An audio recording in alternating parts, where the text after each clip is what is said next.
to go in. That is the... Everybody in the world touched the pad and it should be used.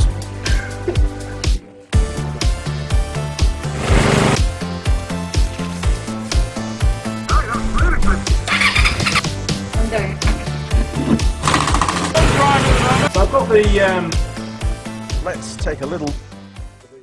Good morning crew and welcome to the Andy Mechanic YouTube channel. Now, today I'm going to be taking a look at Ben's 1996, I think it is, TT250R. It very recently clipped over 100,000 kilometers. This is Ben's daily ride. He's had the bike, I think when he bought it about 5, 6, 7, 8 years ago. It done about 28,000 Ks, so as you can appreciate, he's put a lot of mileage on this machine, and it's been incredibly reliable, a testament to Yamaha engineering, a fantastic machine. And I'm not just saying that, you know, because of my background, but it has been brilliant. All it's had during that time, engine-wise, is a top-end rebuild because it got a bit smoky, but we fixed that, and it's done probably 25,000-30,000 Ks since then, without any problems whatsoever, until after Ben's celebrations of 100,000 kilometers on the Speedo. 300 Ks later, the Gearbox suddenly developed a tremendous amount of play. Basically, he said, look, it doesn't feel quite right, and can you take it for a test ride? So I did. I went for a test ride last week, and basically when you roll off the gas, there's a bit of a clunk, and when you roll back on the gas, there's a bit of a clunk too. You know, a bit of slop in the transmission somewhere. So the first thing I thought was, hey, look, you know, maybe the chain's a bit knackered. Have a quick look at that. No, chain's pretty good. In actual fact, he changed the chain quite recently, and that's one thing that I thought, you know, what sort of things have you done different to the bike, Ben, recently that could have caused this problem? He didn't change the sprockets, he just put a new chain on, and if the sprockets have been really badly worn, that new chain, the pitch of the chain wouldn't have matched. The sprockets, the teeth would have, you know, it would have ridden up on the sprocket teeth, and that could have been a cause, especially on the front sprocket, for that play. All looks pretty good. I thought, okay, maybe it's the cush drive system. Doesn't have a cush drive. The rear sprocket is bolted directly to the hub, so we can eliminate that. Okay, next bit, maybe it's the front sprocket, the small sprocket off the gearbox output shaft that's loose, it's worn on its splines. Maybe the output shaft splines are badly worn because the sprocket's not that old. Nope, that's pretty solid too. Although I haven't checked it recently, so we'll have a little look in there and see if that's come loose. I'm only guesstimating at the moment, so we'll check that first just to eliminate that, and then we know for certain it's an internal problem. Now, just to give you some more feedback, this happens in every gear. So it's not wear on one of the gears in the gear cluster. It's going to have to be either that front sprocket on the output shaft, or, you know, what's common to all gears? Well, the primary drive, the gear on the end of the crankshaft onto the clutch basket. That primary drive setup, maybe there's a lot of slop between the driven gear that's on the primary, on the clutch basket, onto the, you know, they're held on with rivets normally, and maybe those rivets have started to work loose, you know, or maybe there's a lot of wear on the clutch basket, but the clutch is not dragging at all. And usually when you get wear on the clutch basket, you know, on those sort of dogs that the friction plates sit on, then it becomes ribbed, and when you disengage the clutch, it still drags because those plates stick in the grooves. And when I come across an example like that, I'll definitely do a video because it's pretty useful stuff for people to know. Okay, so first of all, we'll take the cover off the gearbox final drive sprocket, and we'll just do a quick visual inspection on that, make sure it's still tight to the shaft and the teeth haven't all disappeared. If they have, I'll kick myself because it wouldn't be a very good video, would it? Okay, so bike's already on the hoist. I've already drained the oil out just in case I've got to take that clutch cover off. Probably will have. We'll wait and see. Okay, crew, over to the hoist. Here we go. Damn, it's a wet, rainy, horrible Monday. It's a bank holiday Monday here, that's why I'm not at work. It's quite nice.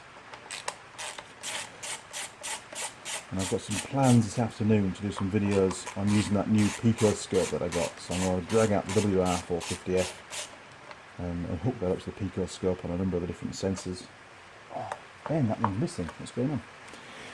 And get some waveforms, some known good waveforms, because we've got two of those bikes and it's quite good while they're still running properly.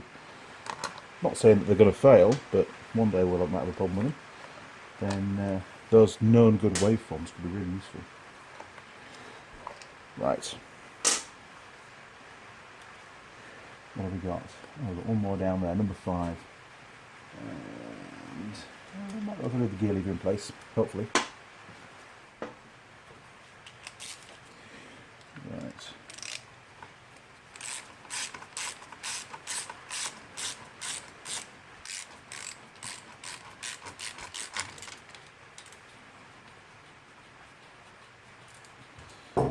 Actually really nice to get a peaceful day in the workshop for once. Be productive and ramble to you all on my own.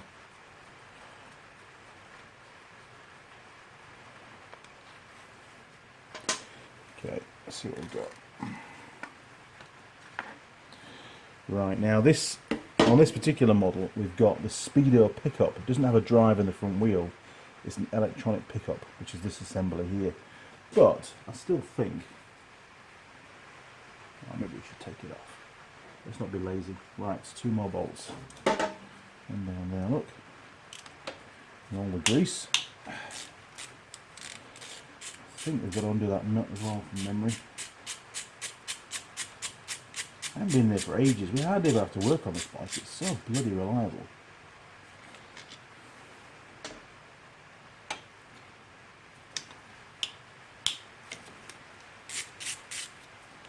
I mean, to be fair, Ben does a lot of his own maintenance anyway, so I don't get too involved with this unless it's like, Dad, I can't fix it. Yes, right, so I think 13 on there. Okay. Oh no, Mr. Young, you're wrong. Micrometers failed me. 14. Okay.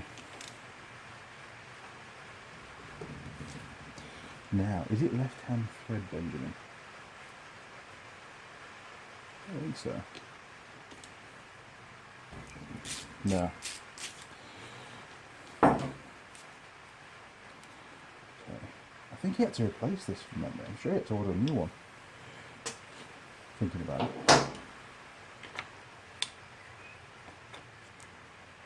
There we go, look.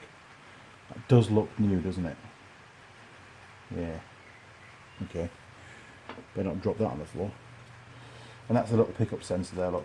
So it just induces a current into that, creates a signal. Dum dum dum, off it goes. Right. So you can see the teeth are not hooked at all, they're actually in really good nick. There's just a little tiny bit of wear on there. The nut's still in place, as is the lock washer, though with the locking tabs on there. It looks like Ben's just done the one side, which is fine.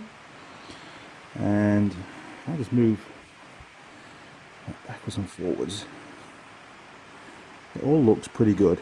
That sprocket is definitely not loose on the splines that are underneath that nut. So we'll leave that well alone. I think we'll have to head over and take the clutch cover off, I reckon.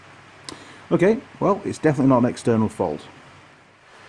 Okay, so it's definitely an internal problem inside the transmission somewhere inside the engine, whether it's primary drive or whether it's... it could also be... Pretty sure that on the back of the clutch basket, on the primary driven gear, that's the big gear on the back of the clutch basket, pretty sure there's usually some damper springs. Maybe those damper springs are starting to fail, and that would also, you know, give a lot more movement, but we need to have a look, don't we? So let me just try. I mean, if I jack the bike up, it actually feels fine. There's no, because there's no load. This is why I'm thinking if there's those springs there, you know, maybe they've just got weak or they've broken a little bit, or maybe some have broken. There's usually about 6, maybe 8. Maybe some of them have started to break up.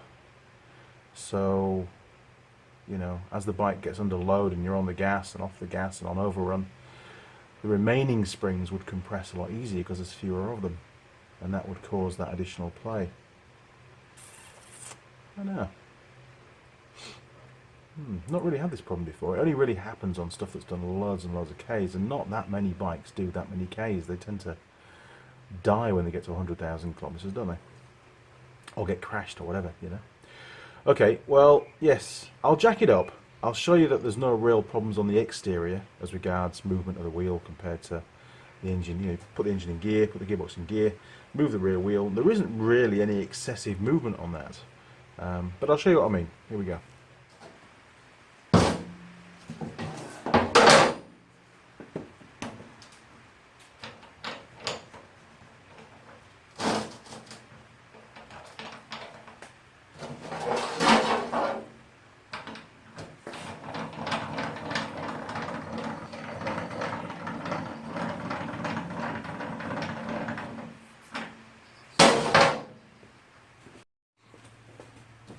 Okay, so the rear wheel's airborne, and we're currently in neutral. Pop that down to first. That's not excessive. Yeah, maybe the chain's a little bit slack. Benjamin Young. Maybe. Everything internally feels, you know, looking at that output sprocket there, look. That's not a significant amount of movement. But when you ride it, there's a hell of a lag when you roll off the, you know, quite an internal clunk when you come off the gas and when you go back on again. So I want to take a look. But yes, Benjamin, you need to adjust your chain. Okay, so we know that the chain adjustment needs to be sorted out. That is actually really bad, to be honest. And I'm very tempted, if it wasn't raining, I'd probably adjust that up and take it for another test drive, but I'm not doing that. One other thing that could cause the same kind of feel in slop, but it would affect the handling, would be excessive movement of the swing arm bearings. So I'm just going to check that now. Yeah, that's fine. And Ben did those about 2 years ago, I think. So it's not playing the swing arm, because what would happen is when you go on the gas, it would pull the swing arm round this way, and it would basically make the chain go even slacker and you get loads of slop. So it's not that. It's not swing arm bearings. I'm not happy with this. I think Ben's set me up on that one. But I still want to have a look inside, because it's still on the original clutch, is this bike. And we do actually have a brand new set of clutch plates. So I want to just get a visual and see how badly worn they are, to be honest. Okay, so let's take the clutch cover off and have a look inside. Right, so I think first job is get rid of the foot peg and the rear brake lever, just to give us a bit of space to work around, and then we can start pulling off all the various bolts, the casing bolts.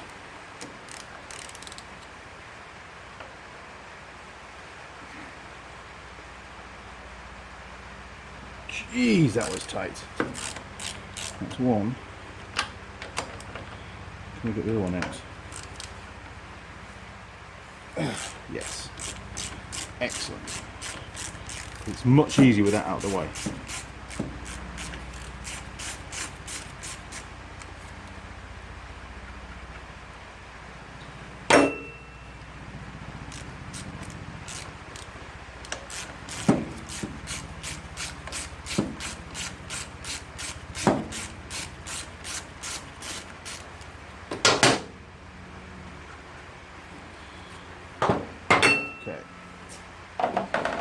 Right, next job, brake lever. Oh man, sorry Tang Tools ratchet, survived. Look at that, they've even put a little hole there, look, so you can wire up your brake lever so it doesn't get bent when you're riding in the forest and stuff. Okay. God, it feels really weird doing a video on my own again. Normally somebody helping me. Right. Not that I need help to make a video, obviously, but you know. Just feels a bit weird, that's all. Right. Okay, spring is off. Put that in there. That should come down. That'll do just fine. I'll leave that hanging just there, look. Okay, so we need to take that out of the way. No, I think we're okay with that. We can work around that. Okay, look at that. Really good. Okay, so the next job is we've got an oil cooler bolt up here. Not oil cooler, sorry, that's the output up to the camshafts. That's the oil feed bolt. There's a little sort of network of metal pipes in there, so we'll undo that. We can leave the oil filter in situ, we don't need to mess around with that. And I do know Ben reminded me that the threads are about to pull out on that, so maybe I'll fix that as a separate video. And we'll put maybe a helicoil in there or a time set or something while we've got the cover off. Right, so these are all number 5 Allen keys, but we'll take that off first. 12mm spanner.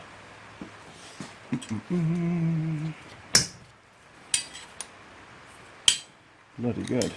Right. Sorry, it's going to be all hands again, isn't it? It's a bit tight to get in that one. Okay. Oh, exhausting away. Right, okay, well that's definitely out. So we might have to just work around that, that'll do. Okay, we can do that. Yeah, definitely. Okay, right, number 5 Allen key. Okay. Now this clutch cover has never been off while Ben's on the bike. It's pretty impressive. I'm not too sure if... Oh, that one definitely goes all the way through, look. Sorry, camera. Okay, there we go.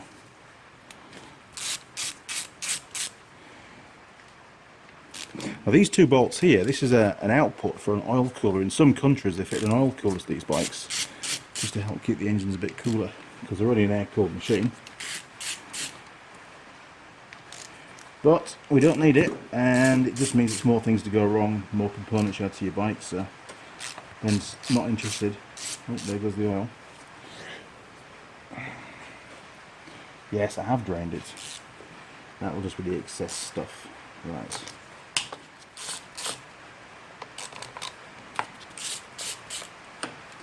There we go. Okay. Well, I'm going to lay these out so that I know where they all go. Bit of cardboard's quite useful for that. Punch a few holes in it. Just post them through and roughly the place that they go on the cover.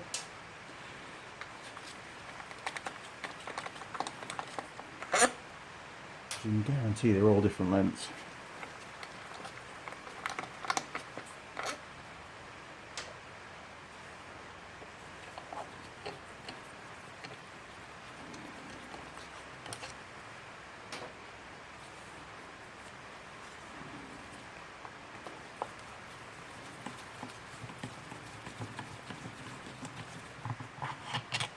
Wow. Okay, another one down here.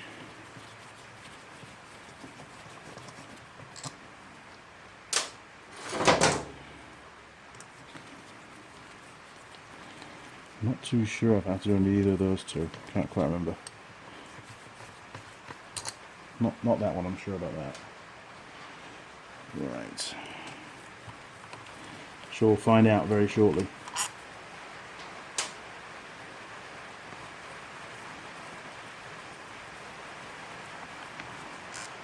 Okay.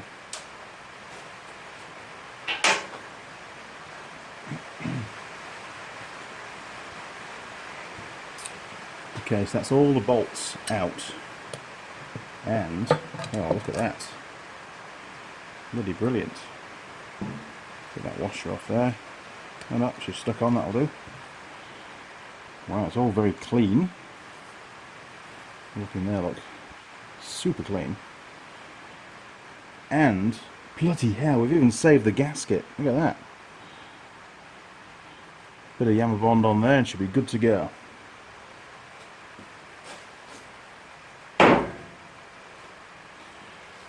So what have we got? Well, we've got, in here's the oil pump. We've got the cam chain up there, look, with the slippers. And this is the primary drive. We've got the crankshaft sticking through. the right hand side of the crankshaft. And this is the drive gear of the primary drive. These two gears here are classed as the primary drive. This is your drive gear, and that one there is the driven gear. Well, that feels pretty damn good actually. Okay, a bit of freehand so you can get a really good inspection now of what's going on inside there. So primary drive gear, primary driven gear, this big one at the back there, look. And if we look at the clutch for a second, you know I was mentioning to you about the clutch plates causing wear on the basket. Well, basically as you drive, you know, you go on the gas and off the gas, these clutch plates, you know, one side is the drive face and one side is like the overrun face, and you get little ribs develop in this part of the clutch basket, and it should be dead flat, because don't forget those clutch plates move in and out. Basically they've got to be able to flow you know, laterally across that clutch basket, and if there are ribs in there they tend to bind. So I might just pull those clutch plates out and we'll get a visual inspection just while we're in to see how worn that clutch basket is. But if you look through here, look, there's like a little inspection port there, you can see how worn the friction plates are. But we can compare those to some brand new ones that we've already got in stock and get an idea for that, whether we should bother changing them or not. But they look pretty good actually, and the clutch hasn't been slipping regardless of Benjamin's riding technique. Now this bike doesn't have a manual kickstart. You can retrofit one, some of the models did, and that's basically the area where it sits, and that's why it's got a recess there for the spindle. And this section here is your gear selection, and you can just see in there, look, the start of the drum. Man, you know, for a bike that's done 100,000 kilometers, it's looking like it's in bloody good condition. I do like close-ups. Look at that. Okay, looking down into the gearbox now, through that little hole there, making sure there's no shrapnel around. Nothing looks untoward. It looks very, very clean actually. And this bike gets ridden every single day.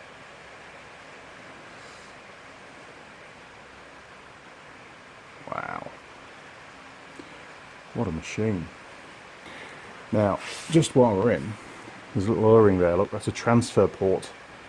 So you should always replace that O-ring whenever you take the cover off. But it actually feels quite proud. In fact, it probably sits in a recess in the other side of the cover, to be honest. So I'll clean that up and I'll put a bit of Yamaha bond on there before we put that together, because we have no parts at the moment. That big bearing is the right hand main bearing of the crankshaft. And again, that looks in really good nick.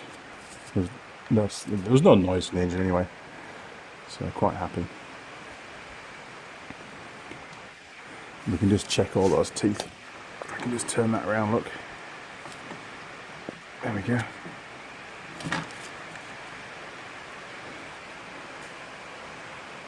All looks pretty good. Yes, I could have taken the spark plug out, but I'm just lazy. Right. Okay, well, let's get the clutch taken off, and to take the clutch off we've got to remove these 5 bolts. Now you can't just take one out at a time, you've got to slowly crack them off and bring this pressure plate, which is what we call this piece, you've got to bring that off evenly, otherwise you can damage it, you can distort it, and you can also damage the springs as well, and you can actually overload the threads, and these are only an 8 Newton meter torque setting, so you don't want to be damaging those M6 threads. Okay, time to go back on the tripod, people. Okay, so I'm just going to lower the back wheel back down onto the bench, put the bike into, I don't know, first, well, this is actually still first gear, just so it locks all this up nicely for us. What we can do, if the other way to do it, is to put a rag or a piece of aluminium you can use between the primary drive gear and the primary driven gear, and that again locks all this up nice and tight for you.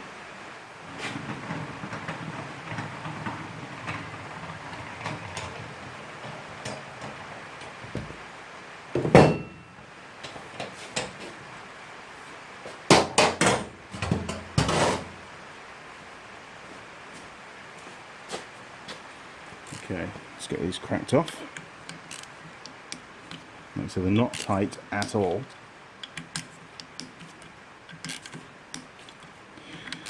Quite a lot of people will actually over tighten these things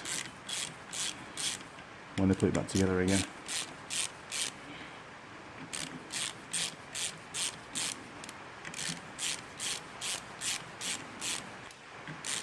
It doesn't matter where they go back in, not on this bike at least. They're all the same.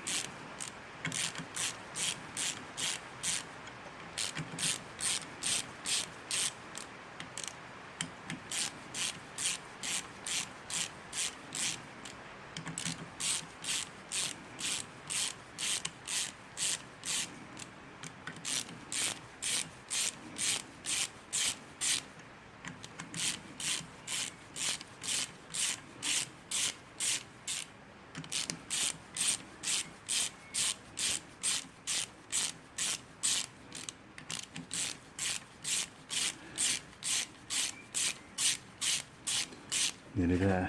I feel I'm getting pretty loose now.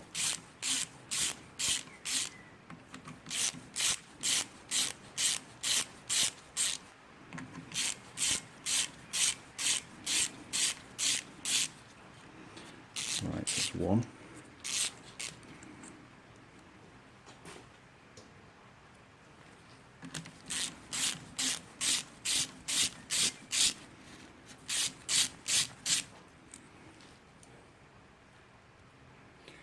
Two.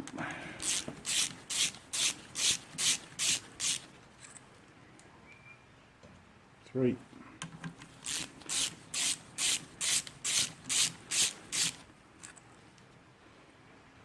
Four.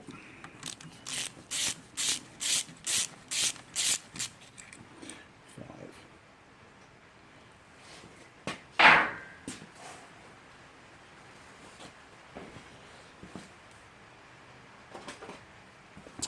Now, if all goes to plan, we should be able to just ease that clutch pressure plate out of the way.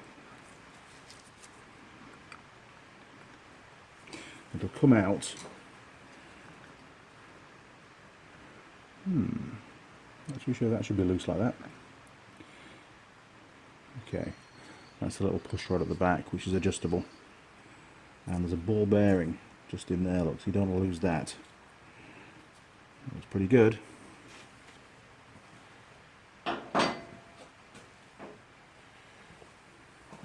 Okay, now we can remove all of the friction plates and the steel plates in one go, and you can see here, look, the steel plates are keyed to the inner part of the basket, the hub here, look, and the hub is the input for the gearbox, and the friction plates are keyed into the basket, the clutch basket, which is driven by that primary driven gear just at the back there, look. So we can pull those out, get them all together because they're all matched now. Stick those on the bench, outwards, upwards.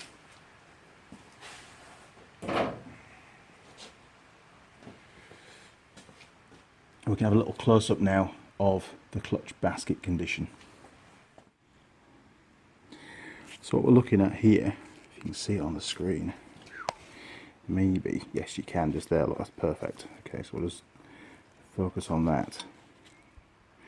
You can see here the marks where the friction plates have worn that aluminium just slightly. And if I rub the screwdriver across, it's more just a polish than it is actually a groove, to be honest. There's no really appreciable wear on there.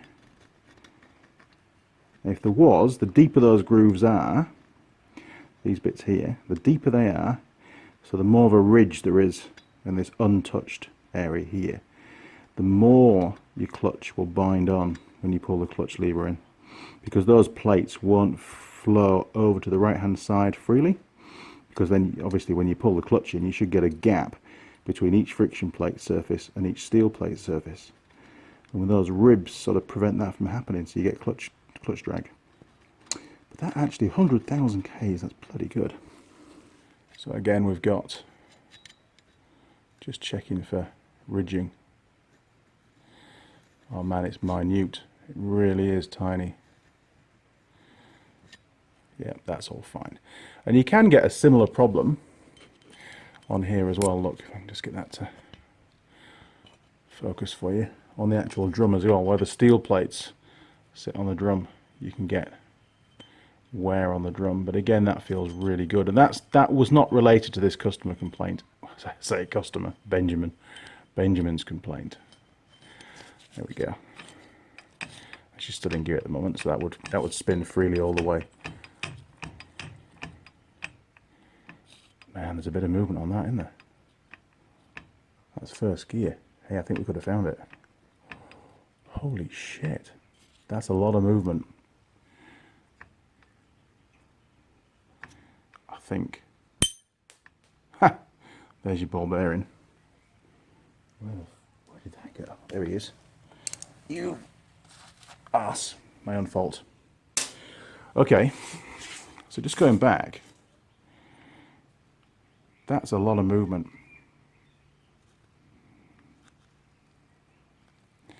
Oh, Ben, it could be a gearbox strip. Okay. Let's stick you back on the tripod and we'll try that in every gear and see if there's any particular gears that are worse than others. Okay, so what I'm going to do is move it all the way to the left, anti-clockwise. I'm going to put a mark on there and a mark on there. And then we'll give us an idea. We can sort of measure the movement. Oh man, that's almost 90 degrees. That is pretty considerable. Right, that's first gear. Let's click it into second. So this should now be second gear. So we're starting over there now.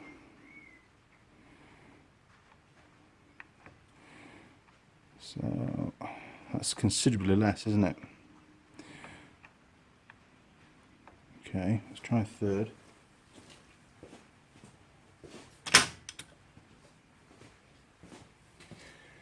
Where are we with third? It's pretty good too, isn't it? It's actually slightly less again. And it will change because the ratios are changing, but it will get less. Man, first just felt horrific. Somebody's been in here, look. I haven't been in here. Somebody has. Interesting. Okay, let's try fourth.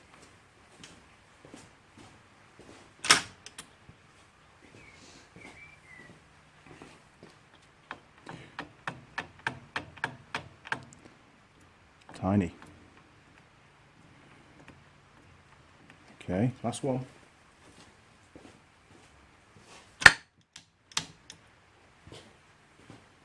Not sure if we got fifth that time.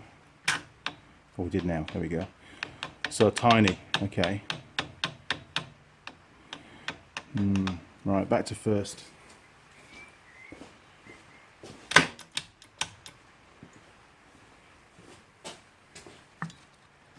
Right, fourth.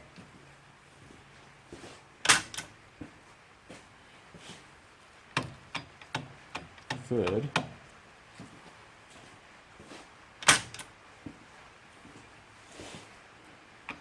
Second.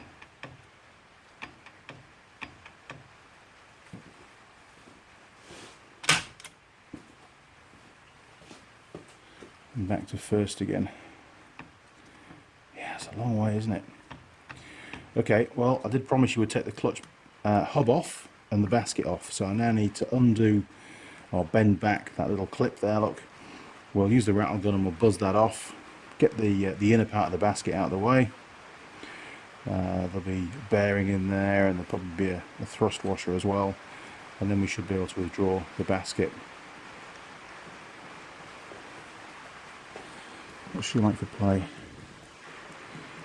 There was a bit of play on the bearing. Not surprising though, really. Right, so we're going to need a chisel and a hammer. Oh, I always put the camera exactly where I need to be. I'm an idiot.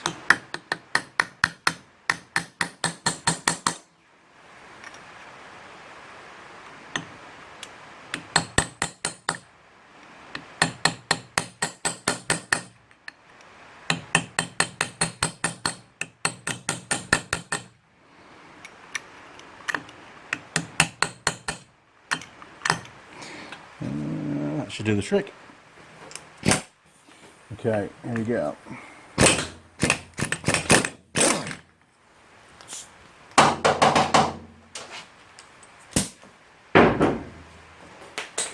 Always a bit dodgy using a rattle gun on there because you never know if you're going to damage the gears or not, but I think we're all good. Right, so we've got there the inner hub, and that's keyed onto that shaft. So if there was a lot of play on those splines, that would also potentially cause that problem, but you know, there really isn't. That's quite a good fit, so we won't worry about that too much. Right, pop that back in there, stick the nut on there, and we can't get it wrong. And now for the prize. I want to get this off. So again, we've got a little sort of thrust washery thing that's again splined, and you've got to line that up to get it off.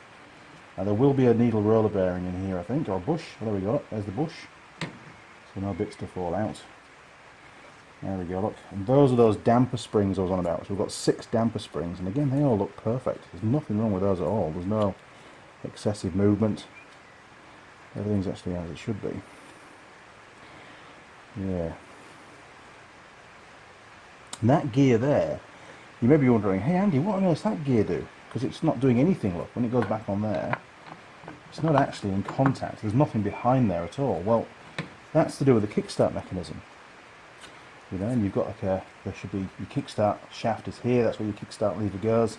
There'll be maybe an intermediate gear here that runs on this shaft, and it will actually key into that eventually. But this bike doesn't have it, so it's just sort of surplus really, not needed. And it is a separate part, looking at that. It's just pressed into place. Cool, well that's a pass. We'll stick that in there, stick it on the bench. Okay, and you can see really well now all those little indents, and I can run my finger down it. There's just really is nothing to feel, hardly. It's a fraction, so I'm not concerned about fixing that up. Ben wasn't complaining about it, so we'll leave that well alone. Okay, so just a quick run through then. We've really determined that if there is any additional play, it has to be within the gearbox part itself. It's nothing to do with the clutch. It's nothing to do with the primary drive, which is this gear here and the large one on the clutch basket, and it's nothing to do with the external engine sprocket onto the gearbox output shaft. And just to quickly run through component ID whilst we're in here, we've got our balancer shaft up here, and that helps to reduce engine vibration. We've got the crankshaft, which is this one here. That's the shaft there, look, and there's an oil feed that comes from the oil filter straight into that into the crankshaft. In there, it's hollow.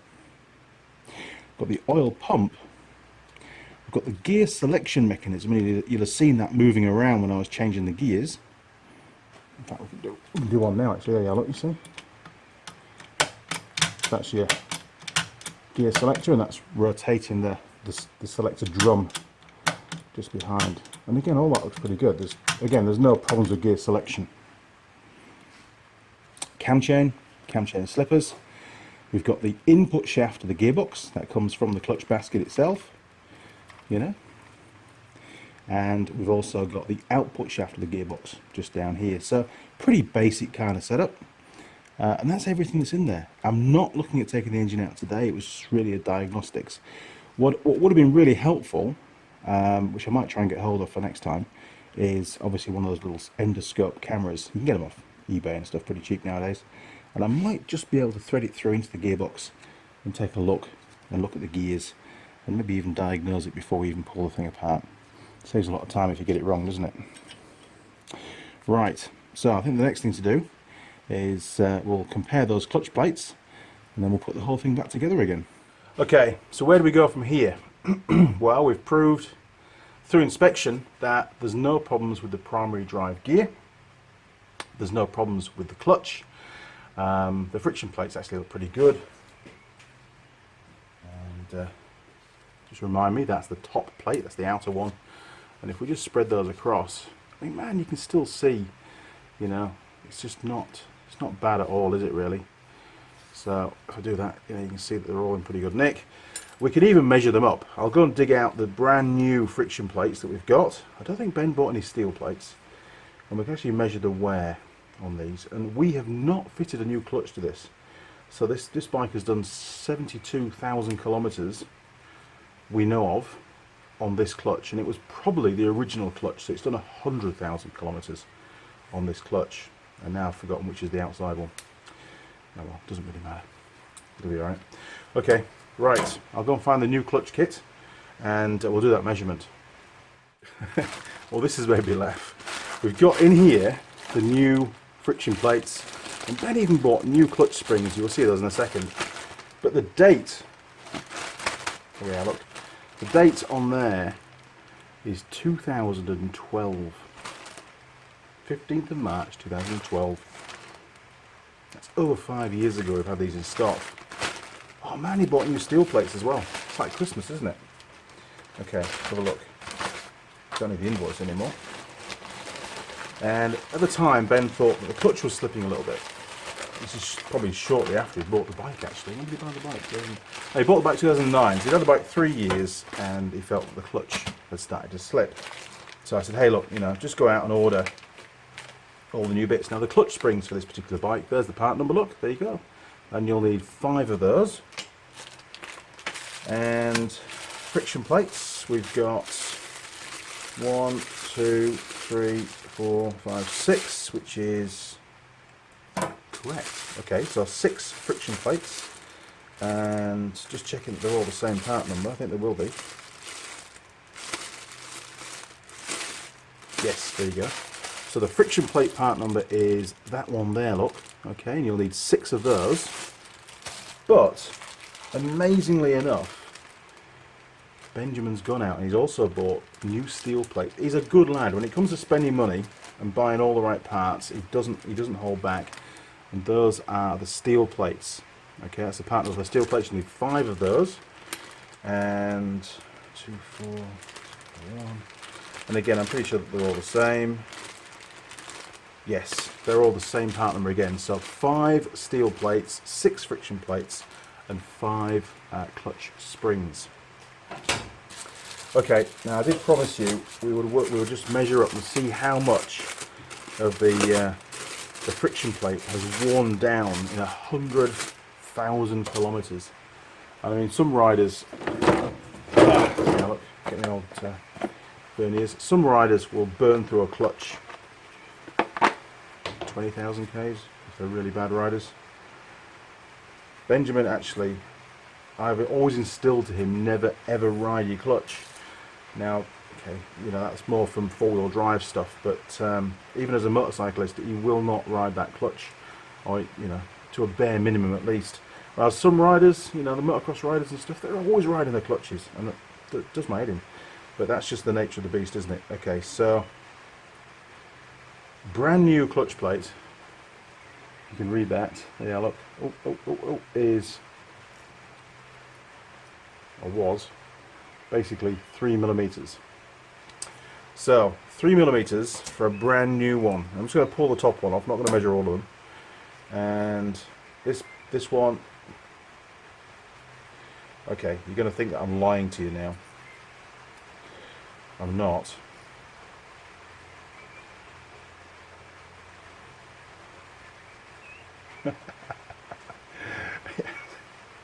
Well, according to this, it hasn't worn at all. At all. Alright, let's measure another one because maybe there's a bit more wear on the inner ones. Let's have a little look. Oh, fraction. 2.93, 2.91. 2.91, there you go. Okay. 0.1 of a millimeter of wear in 100,000 kilometers. Well, I think by anybody's book, pretty bloody good. Okay, well, that's enough on the clutch. This wasn't about the clutch. The only thing that could have caused this problem potentially would have been those damper springs on the back of the primary driven gear that link the driven gear to the clutch basket, and they're in perfect condition. So it's nothing to do with the clutch, nothing to do with the primary drive. Yes, the chain's a bit slack, I'm not happy with that, but I don't think that's the whole problem. I think maybe it's a combination of the chain being slack and excessive wear inside the gearbox. There's going to be a very long wait for the parts. These are going to have to come out of Japan.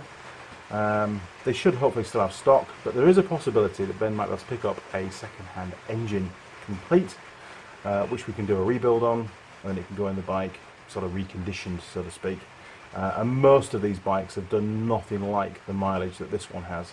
So the gearbox should be in very good condition, and that will be a much, much cheaper option than replacing all the gears and other wearing components, because once you're in there, you're going to do a good job in it. You're going to replace most of the stuff that's showing any real signs of wear. You're not just going to replace 1 or 2 gears, because it's quite a big job. Okay, well, I suppose we should put the whole thing back together again, shouldn't we? Shouldn't take too long. A few torque settings. Yeah. Okay, crew. Here we go. Right, so our first job is to pop the old clutch basket back on to the input shaft of the gearbox. And then get like a washer that goes between. There we go. And now we can fit the inner hub. Now don't forget that washer there, you've got to line up in the little keyways. And that locks it into place. So we'll just pop that onto there. There we go. And then got the nut. And the nut goes on that way.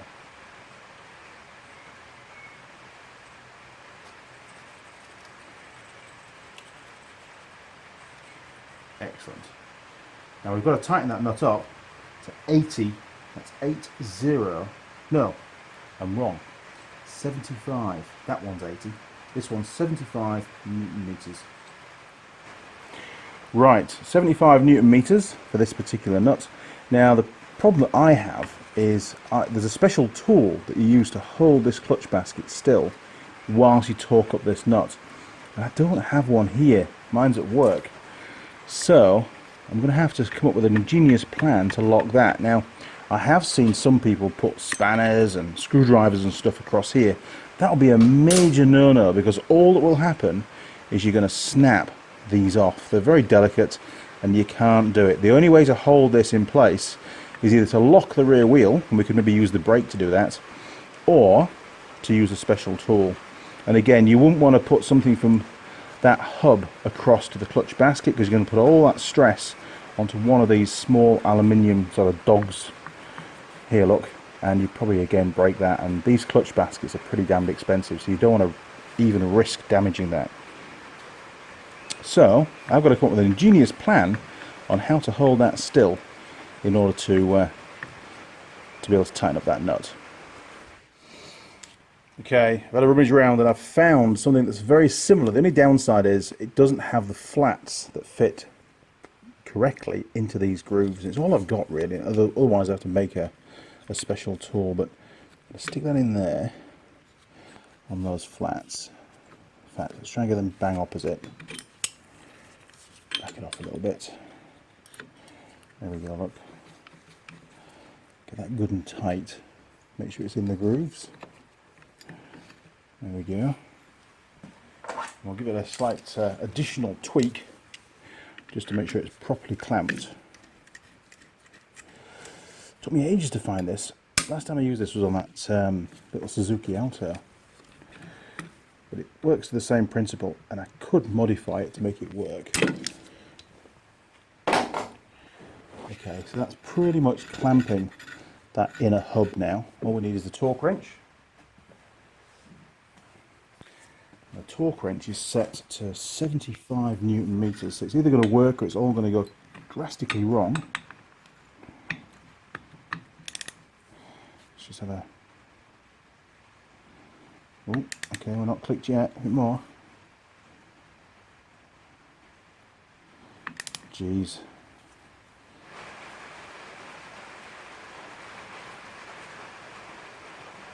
Oh, nearly. Oh, perfect. Right. Job done. Okay, so we can now fit the clutch plates. Coolio. Okay, so that's the nut on, torqued, and I've just put down the little lock washer on there. So now we can just start to feed in all the plates. Now if you're fitting brand new clutch plates, you need to soak them overnight really in the engine oil, some new engine oil, just to get the oil into the friction plates, because they run in oil. They're designed to obviously do that. Okay, obviously you alternate the plates. Try to trap your gloves in there.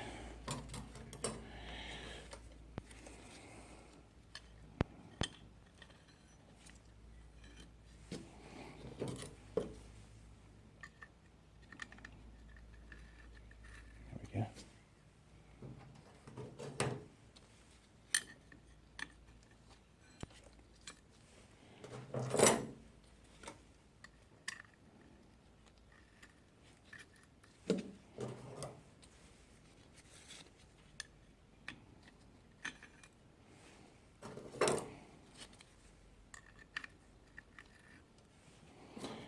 Easy peasy really, isn't it? There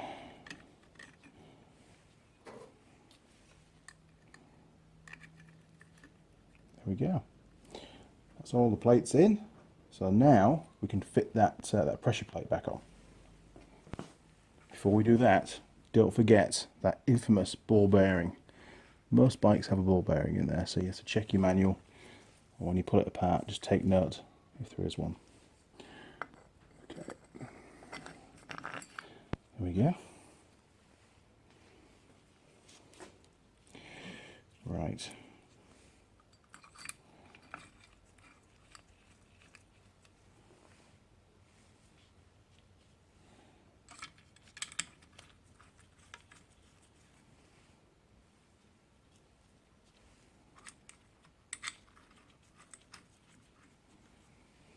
Get these old clutch springs put back in again. And like I said, the clutch wasn't slipping, and the friction plates were all fine. We've tested those, measured them and stuff, so I don't see any point in fitting new parts when we don't need to. Right, so 10 mil, and these are done up to 8 Newton meters. Not a lot. I reckon we do these at just with a screwdriver type device for now. Oh, camera's always in the way.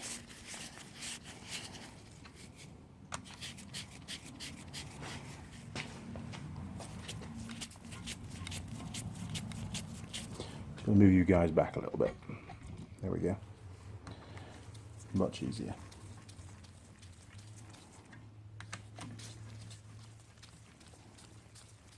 And again, you've got to do these up, you know,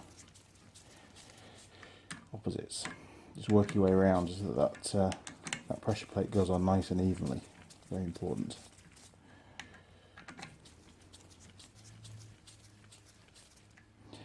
Now, I don't need to adjust this. That's the adjuster there, look. Don't need to adjust it because we've not made any changes. Just taking it apart, had a little look, put it back together again. And if I adjusted the clutch, Ben would get upset because it would be different to how he would expect it to be anyway. Every bike, yeah, the riders are pretty picky on positioning of levers and adjustments and that kind of thing.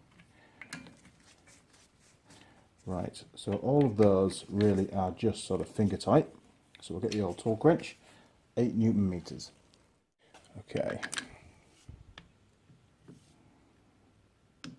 There we go. It's not a lot.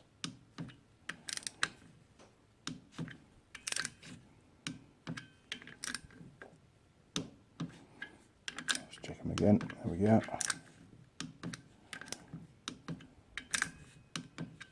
Job done.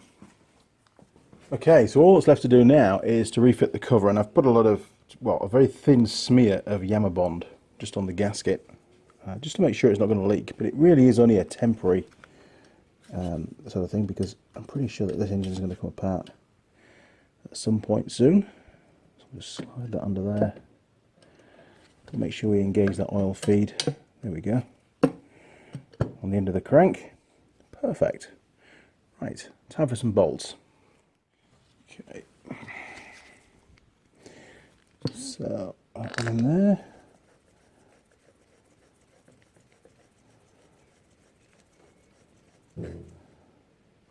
Cool, I'll do an opposite one over this side. Pretty sure it's that one there. There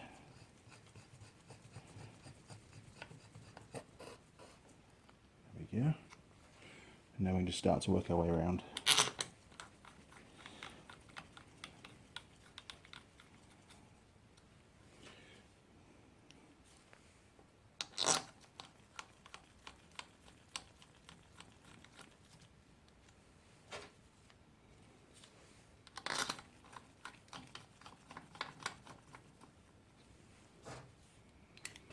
It's that really long one there, like on the oil filter housing.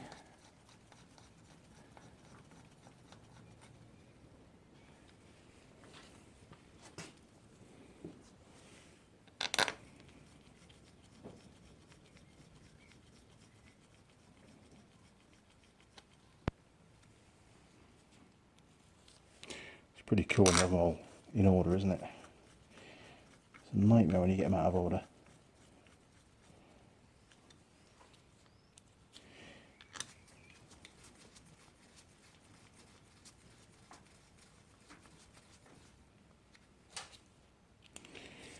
So peaceful today. It's lovely.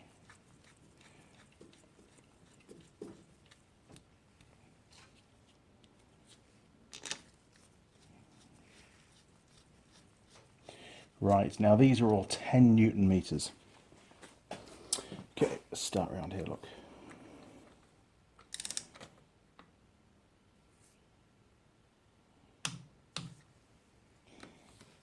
I always hate doing up casing bolts. These shouldn't be too bad though. They've not been out that often. Somebody's been in there, haven't they?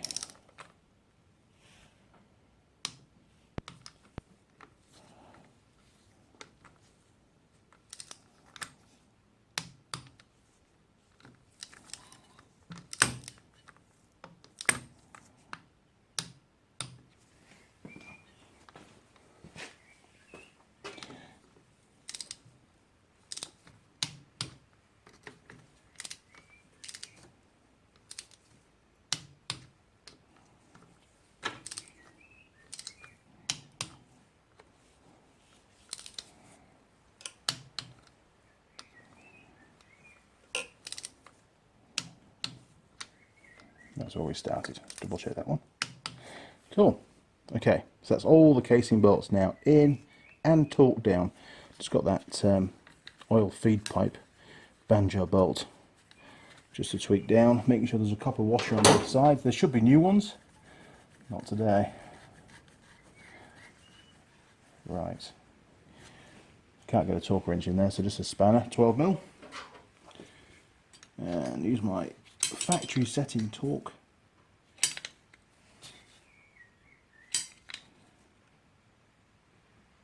Click, there we go. Perfect. Right, okay, so we've got a foot peg and the brake lever to put back on. And then put some oil in it and she's all good to go for now. Right, a little bit of copper paste on that pivot. Oh, a bit like a new bike. Bloody good. This is good stuff because it doesn't wash out like grease can. Okay. There we go.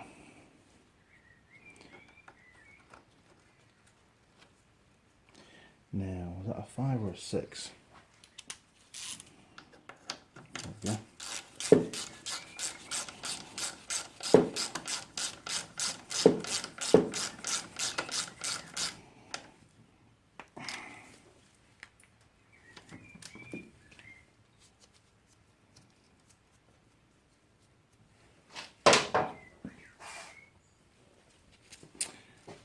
Don't know why I bother on Ben's bike, but anyway, there we go.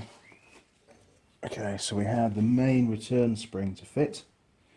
Pretty sure it's that way around.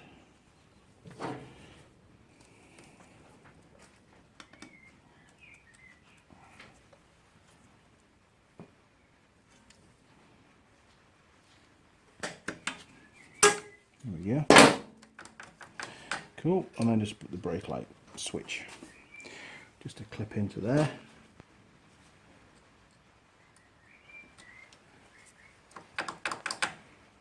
Great stuff. Right. Foot peg. Better get rid of the jack first though.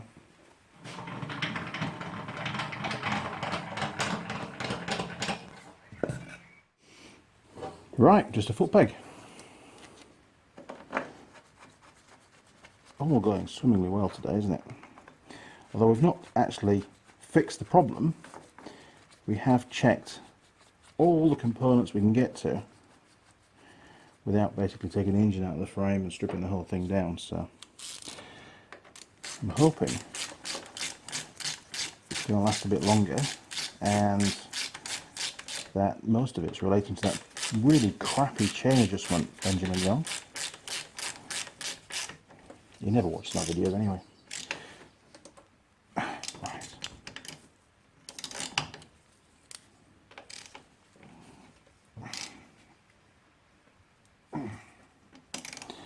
Really make sure you get these things tight because they can vibrate loose.